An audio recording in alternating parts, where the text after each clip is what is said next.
ಅಂಬಾನಿ ನ್ಯೂಸ್ಗೆ ಸ್ವಾಗತ. ಪ್ರತಿದಿನ ನ್ಯೂಸ್ ಅಪ್ಡೇಟ್ಗಾಗಿ ಸಬ್ಸ್ಕ್ರೈಬ್ ಮಾಡಿ. ಇವತ್ತು ಏನು ನಮ್ಮ MG ರೋಡ್ ಇದೆ, ಆ MG ರೋಡ್ ಅಲ್ಲಿ ಏನು ಬೀದಿ ದೀಪಗಳಿದೆ, ಆ ಬೀದಿ ದೀಪಗಳು ಹೋಗಿ ಸುಮಾರು 20ರಿಂದ 25 ದಿವಸ ಆಗಿದೆ. ಯಾವ ಅಧಿಕಾರಿಗಳು ಹೇಳಿದ್ರತ್ತೆಲ್ಲ ಹಾಕೊಂತ ಇಲ್ಲ, ಮಾಡೋಕ್ಕೂ ಬಿಡ್ತಾ ಇಲ್ಲ. ಅದೇನು ದ್ವೇಷನೂ ಗೊತ್ತಾಗ್ತಾ ಇಲ್ಲ ಕಮಿಷನರ್ ಅವ್ರಿಗೆ ಈ ಏರಿಯಾಗಳ ಮೇಲೆ. ಬರೀ ಆ ಡಬಲ್ ಬೆಡ್ ಪ್ರೀತಿ. ಯಾಕಂದ್ರೆ ಅಲ್ಲಿ ನಮ್ಮ ಮಾಜಿ ಮಂತ್ರಿಗಳು ಬಂದು ಹೋಗ್ತಾ ಇರ್ತಾರಲ್ಲ, ನೋಡ್ಲಿ ಅಂತ ಅಲ್ಲಿ ಕೆಲಸ ಮಾಡ್ತಾರಷ್ಟೇ. ಬೇರೆ ಕಡೆ ಏನು ಕೆಲಸ ನಡೀತಾ ಇಲ್ಲ. ಬೀದಿ ದೀಪಗಳು ಹೋಗಿ 25 ದಿವಸ ಆದ್ರೇನು ನಾನು ಸುಮಾರು ಸತಿ ಫೋನ್ ಮುಖಾಂತರ ಬಾಬು ಅವ್ರಿಗೆ ತಿಳಿಸಿದ್ದೀನಿ. ಅವ್ರು ಇವತ್ತು ನಾಳೆ ಅಂತ ಹೇಳಿ ಯಾರೋ ಬಾಸ್ ಹೇಳ್ಬೇಕಂತೆ. ಯಾವ ಬಾಸು ಅರ್ಥ ಆಗಿಲ್ಲ.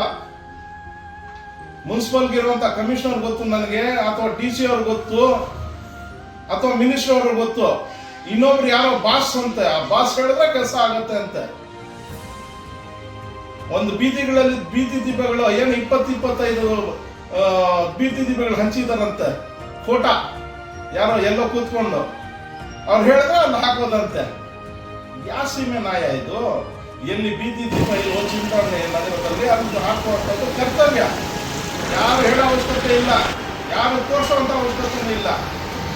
ಯಾರು ಹೇಳೋದು ಎಲ್ಲ ಕೂತ್ಕೊಂಡು ಅವ್ರು ಮಾಡೋದು. ಎಷ್ಟು ದಿವಸ ಇವೆಲ್ಲ ನಡೆಯುತ್ತೆ? ಅಟ್ಲೀಸ್ಟ್ ಕನೆಕ್ಷನ್ ಕಾಣಿಸೋಲ್ವಾ? MG ರೋಡ್ ಮೇನ್ ರೋಡ್ ಅಲ್ಲಿ ಬೀದಿ ದೀಪಗಳು ಹೋಗಿದೆ ಅಂತ ಹೇಳಿದ್ರೆ ನಿಮ್ಗೆ ಅರ್ಥ ಆಗಲ್ಲ ಅಂತ ಹೇಳಿದ್ರೆ ನಿಮ್ ತಲೆಗಳಲ್ಲಿ ಏನೈತೆ ಅಂತ. ದ್ವೇಷ ಸಾಧಿಸ್ಬೇಕಾದ್ರೆ ಈ ಜನರ ಮೇಲೆ ಬೇರೆ ರೀತಿಯ ದ್ವೇಷ ಸಾಧಿಸಿ, ಅಥವಾ ರಾಜಕೀಯ ಮಾಡಬೇಕಾದ್ರೆ ಬೇರೆ ರೀತಿಯಲ್ಲಿ ರಾಜಕೀಯ ಬರ್ತದೆ, ಎಲೆಕ್ಷನ್ಗಳು ಬರ್ತದೆ. ಆ ಸಮಯದಲ್ಲಿ ಹೇಳಿದ್ದೀನಿ ಸುಮಾರು ಸತಿ, ಎಲ್ಲರೂ ಬೇಕಾದ್ರೂ ರಾಜೀನಾಮೆ ಕೊಟ್ಬಿಟ್ಟು ಬಂದು ನಿಂತ್ಕೊಳ್ಳಿ. ಆದಷ್ಟು ಬೇಗ ಏನ್ ಬೀದಿ ದೀಪಗಳು ಹೋಗಿದೆ ಅದು ಸರ್ ಮಾಡಬೇಕು. ನೀವು ಮಾಡಿಲ್ಲ ಅಂದ್ರೆ ಮತ್ತೆ ಹೇಳ್ತೀನಿ ಅದ್ರ ಬಗ್ಗೆ. ಏನ್ ಕೇಳ್ಕೋಬೇಕಾ? ನಿಮ್ಗೆ ಭಿಕ್ಷೆ ಕೇಳ್ಬೇಕಾ? ಪ್ರತಿಯೊಂದಕ್ಕೆ ಎಷ್ಟು ಸತಿ ವಿಡಿಯೋಸ್ ಮಾಡಿದ್ದೀನಿ ನಾನು, ಸುಮಾರು 10 ಸತಿ ಹೇಳಿದ್ದೀನಿ ನಾನು. MG ರೋಡ್ ಬೀದಿ ದೀಪಗಳು ಹೋಗಿದೆ, ರೆಡಿ ಮಾಡಿ ಅಂತ. ಮಾನ್ಯ ಜಿಲ್ಲಾಧಿಕಾರಿಗಳೇ, ದಯವಿಟ್ಟು ನೀವು ಗಮನಿಸಿ. ಮೇನ್ ರೋಡ್ ಅಲ್ಲಿ ಇರುವಂತ ಬೀದಿ ದೀಪಗಳಿಲ್ಲ, ಅದು 20-25 ದಿವಸ ರೆಡಿ ಮಾಡ್ತಾ ಇಲ್ಲ ಅಂತ ಹೇಳಿದ್ರೆ ಯಾವ ಮಟ್ಟಕ್ಕೆ ನಮ್ಮ ಚಿಂತಾಮಣಿ ನಗರಸಭೆ ಇದೆ ಅಂತ. ನೀವು ಆಡಳಿತ ಅಧಿಕಾರಿ ಆಗಿದ್ದೀರಾ, ನಿಮ್ದು ಬಹಳಷ್ಟು ಜವಾಬ್ದಾರಿ ಇದೆ. ವಾಲ್ ಮ್ಯಾನ್ಸ್ಗೂ ಚೇಂಜ್ ಮಾಡಿಬಿಡ್ತಾರೆ ರಾತ್ರೋರಾತ್ರಿ. ಆ ವಾಲ್ ಮ್ಯಾನ್ಸ್ ರಾತ್ರೋರಾತ್ರಿ ಚೇಂಜ್ ಮಾಡಿಬಿಟ್ಟು ಇಲ್ಲಿರೋನ್ ಅಲ್ಲಿ ಹಾಕೋದಂತ, ಅಲ್ಲಿರೋನ್ ಇಲ್ಲಿ ಹಾಕೋದಂತೆ. ಯಾರು ಹೇಳಿದಾರಂದ್ರೆ ಜಿಲ್ಲಾಧಿಕಾರಿ ಹೇಳಿದಾರಂತೆ. ಇಲ್ಲಿರೋನು ಬಂದು ಅವನು ಟ್ರೈನಿಂಗ್ ತಗೊಳ್ಳೋವರೆಗೂ ಈ ಏರಿಯಾದಲ್ಲೆಲ್ಲ ನಾಶನ ಆಗ್ಬಿಟ್ಟಿರುತ್ತೆ. ಇವತ್ತು ಕನಿಷ್ಠ ಅಂದ್ರೆ 8ರಿಂದ 10 ದಿವಸ ಆಗ್ತಾ ಇದೆ, 13 ದಿವಸನೂ ಆಗ್ತಾ ಇದೆ ನೀರು ಬಂದು. ನಿಮ್ ರೆಕಾರ್ಡ್ಸ್ ಅಲ್ಲೇ ನೋಡ್ಬೋದು ನೀವು. ನಮ್ಮ ಭಾಗದ ಏರಿಯಾಗಳಲ್ಲಿ ಏನ್ ಜೋರಡ್ಡಿಪಾಳ್ಯ, ಸುಂಶೆಟ್ಟಹಳ್ಳಿ ಈ ಕಡೆ ಎಲ್ಲ ಇದೆ, ಇವತ್ತು 8ರಿಂದ 10 ದಿವಸ ಆಗ್ತಾ ಇದೆ ನೀರು ಬರೋದು. ನೀರ್ ಬೀಳಕ್ ಆಗಲ್ಲ ಅಂದ್ರೆ ಏನ್ ಮಾಡ್ತೀರಿ ನೀವು? ಮಾನ್ಯತೆ ಇದೆಯಾ ನಿಮ್ಗೆ? ಕನಿಷ್ಠ ರೂಲ್ಸ್ ಏನ್ ಗೊತ್ತಿದೆಯಲ್ಲ ನಿಮ್ಗೆ? ದಿನಕ್ಕೆ ಎಷ್ಟು ಲೀಟರ್ ನೀರು ಬಿಡ್ಬೇಕು? ಮತ್ತೆ ಯಾವ ಕೇಳ್ತಾನಂತ ಕಂದಾಯ ಕಟ್ಟಿದ್ದೀರಾ ಅಂತ. ತಾಕತ್ತಿದ್ರೆ ಚಾಲೆಂಜ್ ಸವಾಲ್ ಆಗ್ತಾ ಇದ್ದೀನಿ. ತಾಕತ್ತಿದ್ರೆ ನಗರಸಭೆಗೂ ಅಷ್ಟೇ, ಎಲ್ಲರಿಗೂ ಅಷ್ಟೇ 24 ಗಂಟೆ ನೀರು ಕೊಡಿ, ತಗೊಳ್ಳಿ ನಿಮ್ ಕಂದಾಯ, ನಾವು ನಿಮ್ ಜೊತೆಲಿ ಬರ್ತೀವಿ. ಅದಿಲ್ಲ ನಿಮ್ಮಲ್ಲಿ, ಆ ತಾಕತ್ತಿಲ್ಲ. ನೀರು ಕೊಡೋದು ಸಾಧ್ಯ ಇಲ್ಲ ನಿಮ್ಗೆ. ತೆಗೀರಿ, ಎಷ್ಟು ಕನೆಕ್ಷನ್ಸ್ ತೆಗಿತಾರೆ ಚಿಂತಾಮಣಿಲೆಲ್ಲ ತೆಗಿಬೇಕು ನೀವು. ಏನ್ ಭಕ್ತಳ್ಳಿ ಅಷ್ಟೇ ನೀರು ಬಂದಿದೆ, ಬಂದು 3 ವರ್ಷ ಆಗಿದೆ, ಅದು ಇನ್ನ ಜಾಸ್ತಿನ ಆಯ್ತು. ಇವತ್ತವರೆಗೂ ಲಿಂಕ್ಗಳು ಮಾಡಿಬಿಟ್ಟು ನೀರು ಕೊಡಕ್ಕೆ ಕೈಯಲ್ಲಿ ಆಗ್ತಾ ಇಲ್ಲ ನಿಮ್ಗೆ. ಎಲ್ಲೋ ಕಡೋದಂತ ನೀರು ಯಾರಲ್ಲಿ? ಇಲ್ಲಿ ಜನರು ಇಲ್ವಾ? ಮನುಷ್ಯರಲ್ವಾ ಇಲ್ಲಿ ಇರೋದು? ಪ್ರಾಣಿಗಳಿದಾರ? ನಮ್ಮ ಹಕ್ಕಿಲ್ವಾ ಭಕ್ತಳ್ಳಿ ನೀರು? ಎಷ್ಟು ಬೋರ್ವೆಲ್ಸ್ ನಮ್ಮ ಏರಿಯಾದಲ್ಲಿ ಇದೆ? ಇವತ್ತು ಸುಮಾರು ಅಂದ್ರೆ 10-12 ಬೋರ್ವೆಲ್ಸ್ ಇದೆ. ಬೇಡ, ಕನಿಷ್ಠ ಅಂದ್ರೆ 8 ಬೋರ್ವೆಲ್ಸ್ ಇಟ್ಕೊಳ್ಳಿ. 8 ಬೋರ್ವೆಲ್ಸ್ ನೀರಲ್ಲಿ 1 ಇಂಚ್ ನೀರು ಅಂತ ಆದ್ರೂ 8 ಇಂಚ್ ನೀರು ಒಂದ್ ದಿನಕ್ಕೆ ಒಂದ್ಸತಿ ನೀರು ಬಿಡ್ಬೋದು. ಬರೀ ನಾಟಕಗಳು ಮಾಡ್ತೀರ ನೀವೆಲ್ಲ. ಏನ್ ಮಾಡಿದ್ರಿ? ವಾಟರ್ ಫ್ಲೋ ಮೀಟರ್ಸ್ ಬೋರ್ವೆಲ್ಸ್ ಹಾಕಿ ಅಂತ ನಮ್ಮ ನಗರಸಭೆ ಮೀಟಿಂಗ್ ಗಳಲ್ಲಿ ಹೇಳ್ತಾ ಇದ್ವಲ್ಲ.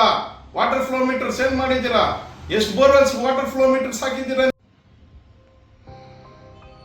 GLSR ಹಾಕಿದ್ದೀರಾ? OST ಹಾಕಿದ್ದೀರಾ? ಎಷ್ಟು ಲೀಟರ್ ನಿಮ್ಗೆ MLD ನೀರು ಎಷ್ಟು ಬರ್ತಾ ಇದೆ, ಎಷ್ಟು ಹೋಗ್ತಾ ಇದೆ, ಲೆಕ್ಕಾಚಾರಗಳಿದ್ಯಾ? ಏನ್ ಮಂತ್ರಿಗಳು ಏನ್ ಮಾಡ್ತಾ ಇದಾರೆ ಅರ್ಥ ಆಗ್ತಾ ಇಲ್ಲ. ಅವ್ರು ಹೇಳ್ತಾರೆ 2 ದಿವಸಕ್ಕೆ ನೀರು ಕೊಡುವಷ್ಟು ನೀರಿದೆ ಅಂತ ಮಂತ್ರಿಗಳು ಹೇಳ್ತಾರೆ, ಮಾಜಿ ಮಂತ್ರಿಗಳು. ಇವತ್ತು 8 ದಿವಸ ಆದ್ರೂ ನೀರಿಲ್ಲ. ಎಷ್ಟೆಂದ ತಾಳ್ಮೆಯಿಂದ ಇರೋದು ನಾವು? ಏನ್ ಜನರು ಮತಗಳು ಹಾಕಿಲ್ವಾ ಮಂತ್ರಿಗಳಿಗೆ, ಮಾಜಿ ಮಂತ್ರಿಗಳಿಗೆ? ಇಂಥ ಅಧಿಕಾರಿಗಳು ಇಟ್ಕೊಂಡು ಇನ್ನ ಏನೇನ್ ಮಾಡ್ಬೇಕು, ಏನೇನ್ ಸಾಧಿಸ್ಬೇಕು ಅನ್ಕೊಂಡಿದ್ದೀರಾ? ವಾಲ್ಮ್ಯಾನ್ಗಳು ಚೇಂಜ್ ಮಾಡಕ್ DC ಹೇಳ್ತಾರ? ಏನ್ ಅಧ್ವಾನ ಆಗಿದೆ ಅಂತ ಏನೇಗಳು ಗೊತ್ತಾ ನಿಮ್ಗೆ? ಇವತ್ತು ಬರೀ ಬಳೆ ಕಚ್ಕೊಳ್ಳೋದು. ಇವ್ರಿಂದಿದ್ರೆ ಏನು ಇಲ್ಲ. ಫಸ್ಟ್ 2 ದಿವಸಕ್ಕೆ 3 ದಿವಸಕ್ಕೆ ನೀರು ಬಿಡುವಂತ ಶಕ್ತಿ ಇಟ್ಕೊಳ್ಳಿ. ಇಲ್ಲಿದ್ರೆ ನಿಮ್ಗೆ ತಾಕತ್ತಿದ್ರೆ 24 ಗಂಟೆ ನೀರು ಕೊಡಿ, ತಗೊಳ್ಳಿ ಟ್ಯಾಕ್ಸಸ್. ನೀವು ಏನೋ ಕೊಯ್ದು ಬಿಡ್ತಾರಂತೆ, ತೆಗ್ಬಿಡ್ತಾರಂತೆ, ಟ್ಯಾಕ್ಸ್ಗಳೆಲ್ಲ ಟ್ಯಾಬ್ಗಳೆಲ್ಲ ಮಾಡ್ಬಿಟ್ಟು ಅಯ್ಯಯ್ಯ. ನಾಳೆ ಶುರು ಮಾಡಿ, ನಾಳೆ ಶುರು ಮಾಡಿ. ಎಷ್ಟು ಏರಿಯಾದಲ್ಲಿ ಏನ್ ಚಿಂತಾಮಣಿಲೆಲ್ಲ ತೆಗಿತೀರಾ? ಬರೀ ನಮ್ಮ ಏರಿಯಾಗಳೆಲ್ಲ ಇಡೀ ಚಿಂತಾಮಣಿ ತೆಗೀರಿ ನೋಡೋಣ. ಅದೇ ನಿಮ್ಗೆ ಆಳಕ್ಕೆ ಬರೋದು. ನಿಮ್ಗೆ ಕಮಿಷನರ್ ಚೌಪತಿ ಅವ್ರಿಗೆ ಬರೀ ತೆಗಿಯೋದು, ಹೊಡಿಯೋದು, ಬಡಿಯೋದು, ನಾಶನ ಮಾಡೋದಷ್ಟೇ, ಪರಿಸರ ಹಾಳು ಮಾಡೋದಷ್ಟೇ ಬರೋದು. ಇನ್ನೇನು ಇಂಪ್ರೂವ್ ಮಾಡೋದಿಲ್ಲ. ಹೇಳಿದೆ ಅದು ಡಬಲ್ ರೋಡ್ದು 2 ವರ್ಷ ಮೇಲೆ ಆಗಿದೆ, ಈಗವರೆಗೂ ಫುಟ್ಪಾತ್ ರೆಡಿ ಆಗಿಲ್ಲ. ಆ ಚೌಕದಲ್ಲಿ ಅದೇ ರಾಮಾಯಣ. ಏನ್ ಚೇಳು ರೋಡಲ್ಲಿ ಏನೇನು ತೆಗ್ದಿದ್ದೀರಿ ಎಲ್ಲ ಫುಟ್ಪಾತ್, ಮತ್ತೆ ಏನೇನಾಗಿದೆ ಅಂತ ನೋಡಿ, ನೀವೇ ಗೊತ್ತಾಗತ್ತೆ. ಎಲ್ಲ ಕಡೆ ಅಷ್ಟೇ. ಅದು ಪರಾಯ ವ್ಯವಸ್ಥೆ ಮಾಡ್ಬೇಕಂತ ಜ್ಞಾನ ಬೇಡವಾ ನಿಮ್ಗೆ? ಈಗ ನಮ್ಗೆ ಬರಗಾಲ ಬಂದಿರೋದು ಇಡೀ ರಾಜ್ಯಕ್ಕೆ ಗೊತ್ತಾಗ್ತಾ ಇದೆ. ಬರಗಾಲ ಇದ್ರೆ ಏನೇನ್ ಮಾಡ್ಕೊಂಡಿದ್ದೀರಾ ನೀರ್ ವ್ಯವಸ್ಥೆ? ನೀವು ಹೇಗ್ ಕೊಡ್ತೀರಾ ಜನರ ನೀರು? ನೀವು ಯಾವ ಟೈಮಲ್ಲಿ ಏನೇನು ನಾಟಕಗಳು ಮಾಡ್ಬೇಕೆಲ್ಲ ಮಾಡ್ತಾರೆ ನಾಟಕಗಳು. ಯಾರು ಸುಳ್ಳು ಯಾರು ಸತ್ಯ ಹೇಳ್ತಾರೋ ಗೊತ್ತಾಗ್ತಲ್ಲ. ಮಾನ್ಯ ಮಾಜಿ ಮಂತ್ರಿಗಳು ಹೇಳ್ತಾರೆ 2 ದಿವಸಕ್ಕೆ ನೀರು ಕೊಡ್ಬೋದು ಅಂತ.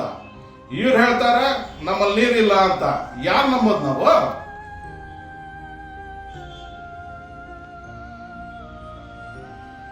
ದಯವಿಟ್ಟು ಮಾಜಿ ಮಂತ್ರಿಗಳ ಹತ್ರ ಹೇಳ್ತಾ ಇದ್ದೀನಿ ನಾನು, ಸುಧಾಕರ್ ರೆಡ್ಡಿ ಅವ್ರಿಗೆ, ನಮಗೆ ಕನಿಷ್ಠ ಅಟ್ಲೀಸ್ಟ್ 3-4 ದಿವಸ ಆದ್ರೂ ನೀರು ಕೊಡಿ.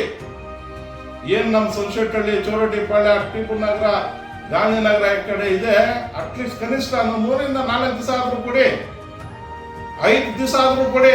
ಏನ್ 8 ದಿವಸ 10 ದಿವಸ ಮನ್ಸು ಬಂದಂಗೆಲ್ಲ ಏನೋ ಒಂದು ಕಾರಣ.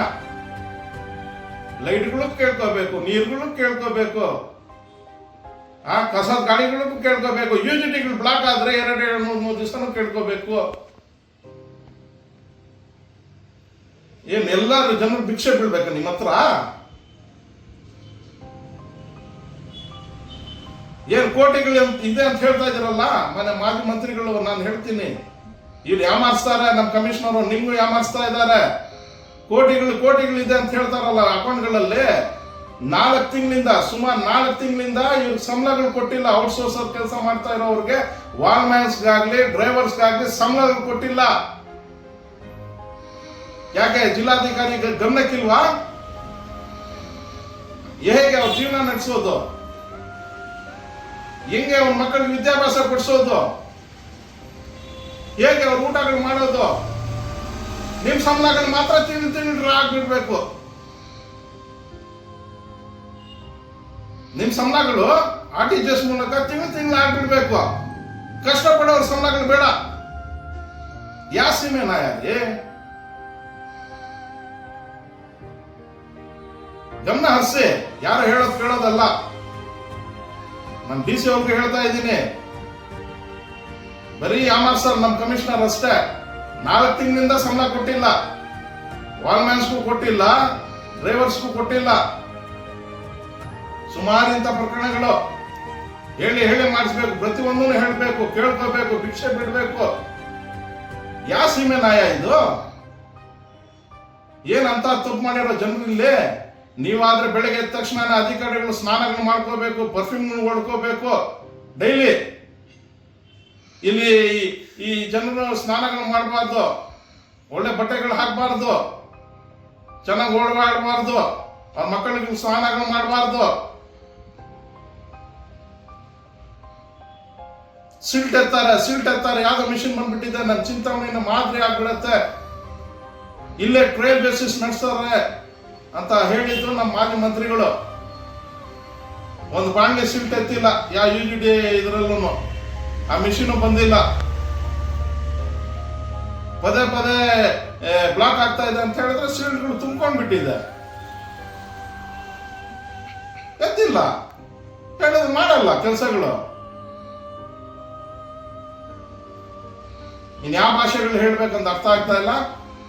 ನಮ್ಮ ಏರಿಯಾಗಳಲ್ಲಿ ನೀವು ಏನನ್ನ ನೀರು ಕರೆಕ್ಟಾಗಿ ನೀರು ಬಿಡದೆ ಇದ್ರೆ ಮುಂದಿನ ದಿನಗಳಲ್ಲಿ ಏನ್ ನಾನು ಕುತ್ತಿಗೆಗೆ ಬಿಂದಿಗೆಗಳು ಹಾಕೊಂಡು ನಿಮ್ಮ ಆಫೀಸ್ ನಗರಸಭೆ ಆಫೀಸ್ ಬಂದು ಕೂತ್ಕೊಳ್ಳೋದಂತ ಸತ್ಯ.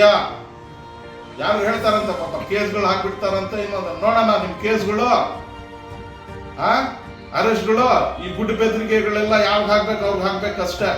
ಯಾರು ಭಯ ಪಡೋನಿಲ್ಲ, ಇವತ್ತು ಭಯ ಪಟ್ಟಿಲ್ಲ, ಹಿಂದೆನೂ ಭಯ ಪಟ್ಟಿಲ್ಲ, ಮುಂದೆನೂ ಭಯ ಪಡಲ್ಲ. ನಾವು ನಮ್ಮ ಬ್ಲಡ್ ಅಲ್ಲಿ ಇಲ್ಲ.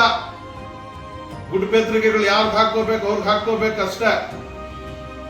ಫಸ್ಟ್ ನೀರು ಕೊಡೋದು, ಲೈಟ್ಗಳು ಕೊಡೋದು, ಅದ್ ಕೆಲಸಗಳು ಮಾಡಿ, ಸಂಬಳಗಳು ಕೊಡಿ ಫಸ್ಟ್ ಅವ್ರಿಗೆ, ಕಷ್ಟಪಡೋರ್ಗೆ.